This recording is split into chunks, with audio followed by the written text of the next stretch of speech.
क्या आपने कभी सोचा है कि 5 पतियों वाली द्रौपदी की सुहागरात आखिर कैसी थी? किसके साथ द्रौपदी ने पत्नी धर्म निभाया था? जब माता कुंती ने पांडवों से अनजाने में कह दिया कि द्रौपदी को आपस में बराबर बांट लो, तब भाई माँ के आदेश के आगे कुछ न कर पाए। माता कुंती ने युधिष्ठिर से इसका उपाय ढूंढने को कहा। अंत में जब कोई रास्ता नहीं निकला, तब ये फैसला किया गया कि द्रौपदी 5 भाइयों से शादी करेंगी। इसके बाद सबसे पहले द्रौपदी का विवाह पांडवों में बड़े भाई युधिष्ठिर के साथ हुआ और उस रात द्रौपदी ने युधिष्ठिर के साथ अपना पत्नी धर्म निभाया। फिर अगले दिन द्रौपदी का विवाह भीम के साथ हुआ और उस रात द्रौपदी ने भीम के साथ अपना पत्नी धर्म निभाया।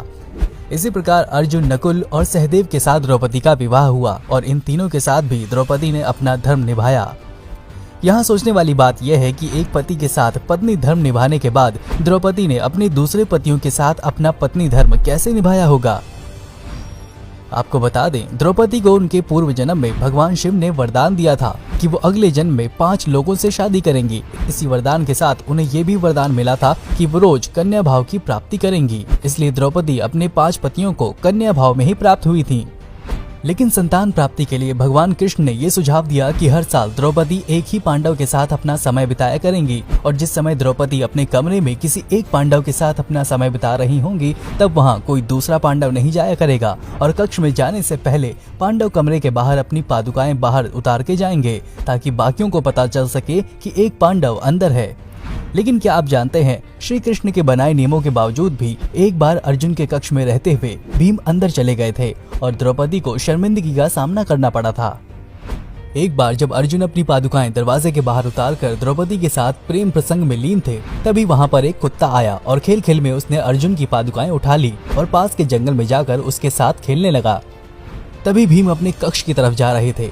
उन्होंने देखा कि द्रौपदी के कक्ष के बाहर कोई पादुकाएं नहीं रखी हैं। उन्हें लगा कि द्रौपदी के कक्ष में कोई नहीं है और वो कमरे में चले गए। इस तरह से भीम को अपने कक्ष में देखकर द्रौपदी शर्मिंदा हो गईं। साथ ही उन्होंने क्रोधित होते हुए भीम से कहा कि उन्होंने कक्ष में प्रवेश कैसे किया, जबकि अर्जुन ने अपनी पादुकाएं दरवाजे के बाहर उतारी हुई थीं। इस पर भीम ने कहा कि कोई भी पादुका दरवाजे पर नहीं है। जब सभी ने अर्जुन की पादुकाएं खोजनी शुरू की, तो वो ढूंढते ढूंढते पास के जंगल में पहुंच गए और वहां उन्होंने देखा कि एक कुत्ता अर्जुन की पादुकाओं के साथ खेल रहा है। बस फिर क्या था, द्रौपदी तो उस घटना से लज्जित हुई थी, जिसके चलते वो क्रोध से लाल थीं। उन्होंने तभी कुत्ते को श्राप दे दिया। उन्होंने कहा कि जैसे आज मुझे किसी ने नजदीकियां बनाते देखा, ठीक उसी तरह तुम्हें सारी दुनिया नजदीकियां बनाते देखेगी। मान्यताओं की माने तो ऐसा कहा जाता है कि उसी समय से कुत्ते नजदीकियां बनाते समय किसी तरह की शर्म की चिंता नहीं करते हैं। वैसे तो द्रौपदी 5 पांडवों की पत्नी थी, लेकिन वो सबसे ज्यादा प्यार अर्जुन से करती थी। लेकिन दूसरी तरफ अर्जुन द्रौपदी को वो प्यार नहीं दे पाए, क्योंकि वो श्री कृष्ण की बहन सुभद्रा से सबसे ज्यादा प्रेम करते थे। एक बार पांडवों के निर्वासन के 12वें साल के दौरान द्रौपदी ने एक पेड़ पर पके हुए सेब को देखा। द्रौपदी ने तुरंत ही इसे तोड़ लिया। तभी वहां भगवान श्री कृष्ण पहुंच गए। भगवान श्री कृष्ण ने बताया कि इसी फल से एक साधु अपने 12 साल का उपवास तोड़ने वाले थे। द्रौपदी ने फल तोड़ लिया था, जिससे पांडव साधु के कोप का शिकार हो सकते थे। ये सुनकर पांडवों ने श्री कृष्ण से मदद की गुहार लगाई। भगवान श्री कृष्ण ने कहा कि इसके लिए पांडवों को पेड़ के नीचे जाकर केवल सच बोलना होगा। अगर कोई ऐसा करेगा तो फल ऊपर पेड़ पर वापस लग जाएगा। सभी ने ठीक वैसा ही किया। सबसे पहले युधिष्ठिर पेड़ के नीचे आए। युधिष्ठिर ने पांडवों के साथ हुए सभी बुरे घटनाक्रमों के लिए द्रौपदी को जिम्मेदार ठहराया। युधिष्ठिर के सत्य वचन कहने के बाद फल जमीन से 2 फीट ऊपर आ गया।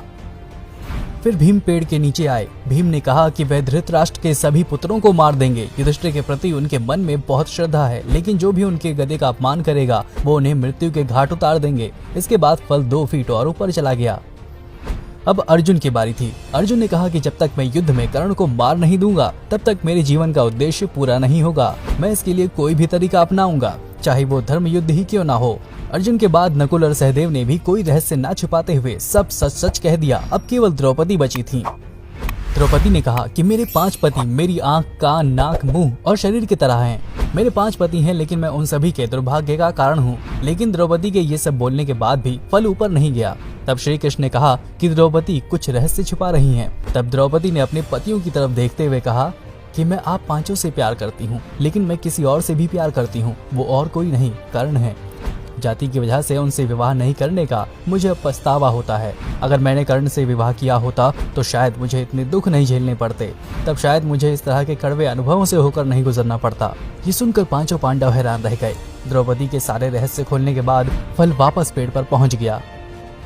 इस घटना के बाद से पांडवों को यह एहसास हुआ कि 5 बहादुर पतियों के होने के बावजूद वो अपनी पत्नी की जरूरत के समय रक्षा करने नहीं पहुंचे। जब द्रौपदी को उनकी सबसे ज्यादा जरूरत थी तो वे कभी उनके साथ खड़े नहीं हुए।